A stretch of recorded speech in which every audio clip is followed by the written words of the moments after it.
বরাবরই আওয়ামী লীগের আধিপত্য ছিল গোপালগঞ্জ ২ আসনে। এবার আওয়ামী লীগ নির্বাচনের বাইরে, তাই এই আসনে নির্বাচনী সমীকরণটা ভিন্ন। ভোটারদের মধ্যেও আছে মিশ্র প্রতিক্রিয়া। নির্বাচনের যে একটা আমেজ তা তো ঠেকেই নিয়ে প্রার্থীরা এখনো তো সেভাবে আসলো না, কেউই তো দেখতেছে না, কাউকেই দেখতেছে না সেভাবে। আলোচনায় আছেন বিএনপি ও জামায়াত জোটের প্রার্থীরা। তারা চান জয়ী হয়ে এই আসনটি জোটকে উপহার দিতে। প্রতিটা মানুষের কাছে যে আমি গোপালগঞ্জের এমপি হলে গোপালগঞ্জ মানুষ কিভাবে উপকৃত হবে, গোপালগঞ্জ মানুষ কি পাবে, আমি তাদের বুঝাচ্ছি। সব দলের, সব ধর্মের, সব শ্রেণী পেশার মানুষকে সঙ্গে নিয়ে শান্তি, সম্প্রীতি ও সমৃদ্ধির গোপালগঞ্জ গড়ে তুলতে চাই।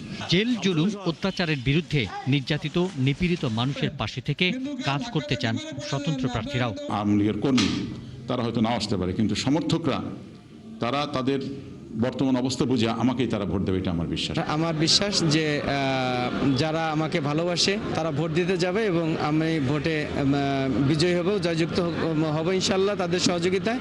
এই আসনে এবার ৩,৮৪,৩২৪ ভোটের বিপরীতে রয়েছে ১১ জন প্রার্থী।